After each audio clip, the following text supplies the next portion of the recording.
संकल्प एकेडमी की YouTube channel पर आप सभी का हार्दिक स्वागत है। तो दोस्तों, आज जो हमारा अध्याय है वो अध्याय लूसेंट बुक कवर कर रहे थे। तो ये मध्यकालीन भारत का अध्याय 28 है लूसेंट बुक का। सल्तनत काल के बारे में आज से हम शुरू करेंगे। तो दिल्ली सल्तनत के बारे में जानेंगे कि किस तरीके से यह वंश शुरू हुआ। तो सबसे पहले आता है इसके अंतर्गत गुलाम वंश। सल्तनत काल का जो गुलाम वंश देखिए, तो इसके जो गुलाम वंश की स्थापना की थी 1206 ईस्वी में कुतुबुद्दीन ऐबक के द्वारा इस वंश की स्थापना की गई थी। और यह कुतुबुद्दीन ऐबक कौन था? यह है जो मोहम्मद गौरी था उसका गुलाम था। तो गुलाम वंश की स्थापना 1206 ईस्वी में कुतुबुद्दीन ऐबक के द्वारा की गई और यह मोहम्मद गौरी का क्या था? एक गुलाम था। ठीक है, एक दो क्वेश्चन बन जाते हैं यहाँ से कि गुलाम वंश की स्थापना कब हुई। तो गुलाम वंश की स्थापना हुई थी 1206 ईस्वी में। और किसने की थी? कुतुबुद्दीन ऐबक ने। और एक और क्वेश्चन बन जाता है कि गुलाम जो कुतुबुद्दीन ऐबक था वो किसका गुलाम था? यह मोहम्मद गौरी का गुलाम था। गुलामों को फारसी में बंदगाह कहा जाता है। क्या कहा जाता है? बंदगाह। फारसी भाषा में गुलामों को क्या कहा जाता है? बंदगाह। तथा इन्हें सैनिक सेवा के लिए खरीदा जाता था। और इन्हें किस लिए खरीदा जाता था? सैनिक कार्य करने के लिए। जैसे रेंट पर सैनिक लिए जाते हैं या रेंट पर बैंड बाजे लिए जाते हैं, तो ऐसे ही जो गुलाम होते हैं इनके लिए फारसी भाषा में बंदगा कहा जाता है और इन्हें सैनिक सेवा देने के लिए एक मूल्य चुकाकर खरीद लिया जाता है। कुतुबुद्दीन ऐबक ने अपना राज्याभिषेक कब किया? देखिए, 24 जून 1206 ईस्वी को किया था। और इसने अपना राज्याभिषेक कब किया था? 24 जून 1206 ईस्वी को इसने अपना राज्याभिषेक किया। कुतुबुद्दीन ऐबक ने अपनी राजधानी लाहौर को बनाया। और कुतुबुद्दीन ऐबक ने अपनी राजधानी किसको बनाया? लाहौर को बनाई। कुतुब मीनार की नींव कुतुबुद्दीन ऐबक ने ही डाली थी। जो दिल्ली में स्थित कुतुब मीनार है, इसकी नींव कुतुबुद्दीन ऐबक के द्वारा ही डाली गई थी। और जो क्या होता है कि जब कुतुब मीनार बनाई जाती है तो जो अपना कुतुबुद्दीन ऐबक है तो उसके जो दूसरी मंजिल तक ही उसका काम करवा पाता है, उसके बाद इसकी मृत्यु हो जाती है। फिर कुतुबुद्दीन का जो अधूरा निर्माण है उसको पूर्ण कराने का कार्य इल्तुतमिश करता है।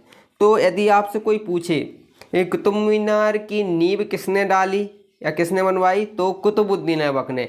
और यदि क्वेश्चन ये पूछे कि कुतुब मीनार का अधूरा निर्माण किसने पूर्ण कराया, तो वो कराया था इल्तुतमिश ने। ठीक है, तो देखिए ये कुछ इल्तुतमिश द्वारा किए गए महत्वपूर्ण कार्य। देखिए, कुतुब मीनार के निर्माण को पूर्ण कराया, जो अभी मैंने बताया आपके लिए कि कुतुब मीनार का जो निर्माण था उसको पूर्ण किसने कराया था? इल्तुतमिश ने। सबसे पहले शुद्ध अरबी सिक्के जारी किए और इसने अरबी सिक्के भी चलवाए थे। चांदी का टका और तांबे का जीतल। इक्ता प्रणाली चलाई और इसने क्या? इक्ता प्रणाली चलाई थी। 40 गुलाम सरदारों का संगठन बनाया जो तुर्कान ए चहलगानी के नाम से जाना गया। सर्वप्रथम दिल्ली में अमीरों का दमन किया और दिल्ली में अमीरों का दमन भी इसी ने किया था। देखिए, दिल्ली का कुतुब उल इस्लाम मस्जिद, याद रखना ये, दिल्ली का कुतुब उल इस्लाम मस्जिद, अजमेर का 2.5 दिन का झोपड़ा नामक मस्जिद का निर्माण ऐबक ने ही करवाया था। तो दिल्ली का क्या? कुतुब उल इस्लाम मस्जिद, अजमेर का 2.5 दिन का झोपड़ा, इसका निर्माण किसके द्वारा कराया जाता है? कुतुबुद्दीन ऐबक के द्वारा ही इसका निर्माण कराया जाता है। आगे देखिए, कुतुबुद्दीन ऐबक को लाख बख्श मतलब लाखों का दान देने वाला भी कहा जाता है। क्या कहा जाता है? लाख बख्श अर्थात लाखों का दान देने वाला भी कहा जाता है। प्राचीन नालंदा विश्वविद्यालय को ध्वस्त करने का कार्य ऐबक का सहायक सेनापति बख्तियार खिलजी था। कौन था? बख्तियार खिलजी ने ही जो नालंदा विश्वविद्यालय है इसको क्या किया था? ध्वस्त किया था या इसको नष्ट करने का कार्य इसी के द्वारा किया गया था। तो दिल्ली जो नालंदा विश्वविद्यालय है उसको नष्ट करने का कार्य किसने किया था? जो इसका कुतुबुद्दीन ऐबक का सेनापति था बख्तियार खिलजी, उसने ही इसको क्या किया था? नष्ट किया था। कुतुबुद्दीन ऐबक की मृत्यु 1210 ईस्वी में चौगान खेलते पोलो खेलते समय घोड़े से गिरकर हो गई और इसे लाहौर में दफनाया गया। कहाँ पर दफनाया गया? लाहौर में। तो ऐबक की मृत्यु कब हुई थी? 1210 ईस्वी में। और यह क्या चौगान मतलब पोलो खेलते समय घोड़े से गिर गया था और क्या हो गया था? इसकी मृत्यु हो गई थी। और इसको मृत्यु के बाद इसको कहाँ पर दफनाया गया? कहाँ पर इसकी कब्र बनाई गई? तो वो लाहौर में। कहाँ पर? लाहौर में, जो आज पाकिस्तान में, पाकिस्तान प्रांत में ये पड़ता है। ऐबक का उत्तराधिकारी आराम शाह हुआ। और ऐरम का उत्तराधिकारी कौन हुआ? आराम शाह है, जिसने सिर्फ 8 महीने तक शासन किया। और इसने कितने महीने तक? सिर्फ केवल 8 महीनों तक क्या किया है? शासन करता है। आराम शाह की हत्या करके इल्तुतमिश, कौन? इल्तुतमिश 1211 ईस्वी में दिल्ली की गद्दी पर बैठता है। कौन? इल्तुतमिश। इल्तुतमिश तुर्किस्तान का अलवरी तुर्क था। कौन था? अलवरी तुर्क था। तुर्किस्तान का अलवरी तुर्क था, जो ऐबक का गुलाम एवं दामाद था। और यह क्या था? कुतुबुद्दीन ऐबक का गुलाम और दामाद था। ऐबक की मृत्यु के समय वह बदायूं का गवर्नर था। और कहाँ पर का गवर्नर था? बदायूं का गवर्नर था। तो जब कुतुबुद्दीन ऐबक की मृत्यु हो जाती है 1210 ईस्वी में, चौगान खेलते समय या पोलो से खेलते समय घोड़े से गिर गया था, तो उसके बाद उसका जो उत्तराधिकारी है वो आराम शाह होता है। लेकिन वो ज़्यादा समय तक शासन कार्य नहीं कर पाता है, केवल 8 वर्ष में ही उसको अपना शासन छोड़ना पड़ता है, या यूँ कहें कि उसको अपने पद से हटा दिया जाता है। और उसके बाद जो आराम शाह की हत्या कर दी जाती है। किसने की थी? इल्तुतमिश ने। इल्तुतमिश उसकी हत्या करके 1211 ईस्वी में दिल्ली की राजगद्दी पर बैठता है। अब इल्तुतमिश कौन था? यह जो अलवरी तुर्क था, अलवरी तुर्क था। कहाँ का? तुर्किस्तान का अलवरी तुर्क था। जो कौन था? जो कुतुबुद्दीन ऐबक का क्या था? गुलाम और दामाद था। ऐबक की मृत्यु के समय यह बदायूं का क्या था? गवर्नर हुआ करता था। इल्तुतमिश ने लाहौर से राजधानी को स्थानांतरित करके दिल्ली लाया। तो इल्तुतमिश ने क्या किया? जो कुतुबुद्दीन ऐबक के समय राजधानी लाहौर थी, तो यह क्या करता है? लाहौर से राजधानी को हटाकर दिल्ली ले आता है। इसने अपनी राजधानी दिल्ली को बनाया। इसने हौज ए सुल्तानी का निर्माण कराया, देहली ए कुन्हा के निकट करवाया था। इसने हौज ए सुल्तानी का निर्माण देहली ए कुन्हा के निकट करवाया था। ठीक है। इल्तुतमिश पहला शासक था जिसने 1229 ईस्वी में, कब? 1229 ईस्वी में बगदाद के खलीफा से सुल्तान पद की वैधानिक स्वीकृति प्राप्त की। बगदाद के खलीफा से सुल्तान पद की क्या? वैधानिक स्वीकृति प्राप्त की थी। कब? 1229 में। तो यदि आपसे क्वेश्चन पूछे एग्जाम में कि भारत का पहला शासक कौन था जिसने बगदाद के खलीफा से सुल्तान के पद की वैधानिक स्वीकृति प्राप्त की थी, वो था इल्तुतमिश। इसने 1229 में बगदाद का जो खलीफा था उससे सुल्तान पद की वैधानिक स्वीकृति प्राप्त की थी। इल्तुतमिश की मृत्यु 1236 ईस्वी में होती है। कितनी? 1236 ईस्वी में। और इसने राजगद्दी पर कब बैठा था? ये 1211 ईस्वी में राजगद्दी पर बैठा था। और मृत्यु कब होती है इसकी? 1236 ईस्वी में। तो तकरीबन यह 26 वर्ष तक क्या करता है? शासन इसने किया था। चंगेज़ खां से बचने के लिए ख्वारिज्म के सम्राट जलालुद्दीन को इल्तुतमिश ने अपने यहाँ शरण नहीं दी थी। क्या? चंगेज़ खां से बचने के लिए ख्वारिज्म के सम्राट थे जो जलालुद्दीन को, इसको इल्तुतमिश ने अपने यहाँ पर शरण नहीं दी थी, क्योंकि उस समय चंगेज़ खां और जलालुद्दीन की क्या हो रही थी? लड़ाई हो रही थी। तो यह जलालुद्दीन इल्तुतमिश के पास आया कि सम्राट, मुझे आपके दरबार में यहाँ पर शरण दे दीजिए, चंगेज़ खां मेरे पीछे पड़ा हुआ है। लेकिन यह इल्तुतमिश था, इसने बिल्कुल यह मना कर देता है कि भाई फालतू में क्यों चंगेज़ खां से बैर लें, क्योंकि चंगेज़ खां बहुत ही खूंखार आदमी था। तो यह उसको पनाह नहीं देता है जलालुद्दीन को।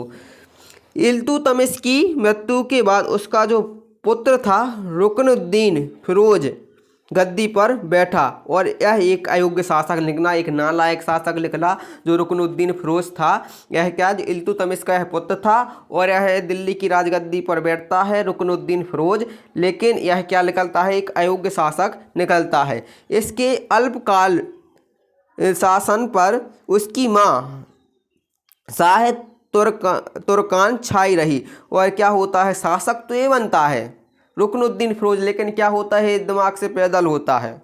क्या होता है, पैदल, इसका दिमाग बिल्कुल नहीं चलता। तो इसकी जो माँ होती हैं, माँ का नाम क्या था, शाह तुर्कान। यह क्या होती हैं, यह इसके माध्यम से शासन करती हैं और जितने भी निर्णय लेती हैं इसकी माँ के द्वारा ही लिए जाते हैं। शाह तुर्कान के अवांछित प्रभाव से परेशान होकर तुर्क अमीरों ने रुकनुद्दीन को हटाकर रजिया को सिंहासन पर आसीन किया। जो शाह तुर्कान से क्या होता है, जब ये शाह तुर्कान के द्वारा लिए गए निर्णयों से परेशान होकर जो तुर्क अमीर थे, अमीर खुसरो, इनके द्वारा रुकनुद्दीन को हटा दिया जाता है गद्दी से, और उसकी जगह पर रजिया को सिंहासन पर आसीन कर दिया जाता है। तो इस प्रकार रजिया बेगम प्रथम मुस्लिम महिला थी जिसने शासन की बागडोर संभाली। तो क्वेश्चन एक बनता है कि प्रथम महिला मुस्लिम सुल्तान कौन थी, तो वो थी रजिया बेगम, जो प्रथम महिला मुस्लिम क्या थी, सुल्तान थी, जिसने शासन की क्या बागडोर संभाली। रजिया ने पर्दा प्रथा का त्याग कर, पर्दा प्रथा को क्या कर दिया था, त्याग दिया था रजिया ने, और पुरुषों की तरह चोंगा मतलब काबा और कुल्हा टोपी पहनकर राज दरबार में खुले मुँह से जाने लगी। तो रजिया ने जो क्या होता था, मुस्लिम धर्म में पूरा पर्दा प्रथा सी रहती है, बुर्का पहनना पड़ता है यदि किसी के सामने जाना है। तो लेकिन क्या होता है, जब यह शासिका बनी या सुल्तान बनी तो इसने पर्दा प्रथा को पूरी तरीके से त्याग दिया और पुरुषों की तरह वेशभूषा में यह रहने लगी और खुले मुँह यह सब जगह जाने लगी। रजिया ने मलिक जमालुद्दीन याकूत को अमीर ए आखुर घोड़ों का सरदार नियुक्त किया। किसको, याकूत को, जलालुद्दीन याकूत को अमीर ए आखुर घोड़ों का सरदार क्या किया, नियुक्त किया। गैर तुर्कों को सामंत बनाने के लिए रजिया के प्रयासों से तुर्क अमीर विरुद्ध हो गए और उसे बंदी बनाकर दिल्ली की गद्दी पर मुइजुद्दीन बहराम शाह को बिठा दिया। क्या होता है, जो रजिया होती है या गैर तुर्कों को सामंत बनाने से रजिया के प्रयासों से जो तुर्क अमीर होते हैं वो इसके क्या हो जाते हैं, विरुद्ध हो जाते हैं। तो जो तुर्क अमीर लोग थे, यह रजिया क्या कर रही थी, जो गैर तुर्क लोग थे इनको क्या बना रही थी, अपने शासन में और अपने राज्य में बड़े बड़े उच्च पदों पर यह उनको आसीन कर रही थी। लेकिन जो तुर्क अमीर थे वह इससे क्या हो जाते हैं, खफा हो जाते हैं, और यह लोग खफा हुए तो इन लोगों ने क्या किया, रजिया को बंदी बनवा दिया और दिल्ली की राजगद्दी पर अब मुइजुद्दीन बहराम शाह को यह बिठा देते हैं। रजिया की शादी अल्तुनिया के साथ में हुई। इसकी शादी करने के बाद रजिया पुनः गद्दी पर प्राप्त करने का प्रयास किया लेकिन वह असफल रही। रजिया की शादी किसके साथ में हुई, अल्तुनिया के साथ में हुई थी, और इसकी शादी करने के बाद रजिया ने पुनः गद्दी प्राप्त करने का प्रयास किया लेकिन वह इसमें क्या रहती है, असफल रहती है। रजिया की हत्या 13 अक्टूबर 1240 ईस्वी को डाकुओं के द्वारा कैथल के पास में कर दी जाती है। कहाँ पर कर दी जाती है, कैथल के पास में कर दी जाती है। बहराम शाह को बंदी बनाकर उसकी हत्या मई 1242 में कर दी जाती है। बहराम शाह को क्या कर लिया जाता है, बंदी बना लिया जाता है और उसकी हत्या 1242 ईस्वी में कर दी जाती है। किसकी, बहराम शाह की। कब, 1242 में। बहराम शाह के बाद दिल्ली का सुल्तान अलाउद्दीन मसूद शाह 1242 ईस्वी में बनता है। जब बहराम शाह के बाद दिल्ली का सुल्तान कौन बनता है, अलाउद्दीन मसूद शाह 1242 में यह क्या बनता है, दिल्ली का सुल्तान बनता है। और बलबन के षड्यंत्र के द्वारा 1246 में अलाउद्दीन मसूद शाह को दिल्ली के सुल्तान पद से हटाकर नसरुद्दीन महमूद को सुल्तान बना दिया जाता है। नसरुद्दीन मोहम्मद ऐसा सुल्तान था जो टोपी सीकर अपना जीवन निर्वाह करता था। तो एक क्वेश्चन यहाँ से ये बन जाता है कि ऐसा कौन सा सुल्तान था जो टोपी सीकर अपना जीवन निर्वाह करता था या जीवन जीता था।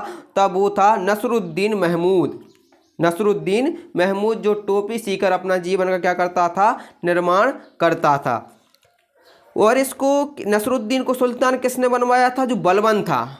आपने 10वीं में एक टॉपिक पढ़ा होगा, बलबन क्वेश्चन आता था, बलबन की लौह और रक्त की नीति क्या थी, विस्तार से समझाइए। तो ये वही बलबन के षड्यंत्र के द्वारा ही अलाउद्दीन मसूद शाह को सुल्तान पद से हटाकर नसरुद्दीन मोहम्मद सुल्तान बनता है। और नसरुद्दीन जो बलबन होता है यह अपनी पुत्री का विवाह है नसरुद्दीन मोहम्मद के साथ में इसने कर दिया था। किसके साथ में, बलबन अपनी पुत्री का विवाह नसरुद्दीन मोहम्मद के साथ में करता है। बलबन का वास्तविक नाम बहाउद्दीन था। क्या नाम था, बहाउद्दीन। और वह इल्तुतमिश का गुलाम था। और क्या था, इल्तुतमिश का गुलाम हुआ करता था। ठीक है, आगे देखिए। तुर्कान ए चहलगानी का विनाश बलबन ने किया था। बलबन 1266 ईस्वी में गियासुद्दीन बलबन के नाम से दिल्ली की गद्दी पर बैठा और यह मंगोल के आक्रमणों से दिल्ली की रक्षा करने में सफल रहा। राज दरबार में सजदा और पैबूस प्रथा शुरुआत बलबन ने ही की थी। बलबन ने फारसी रीति रिवाज पर आधारित नवरोज उत्सव की प्रारंभ किया।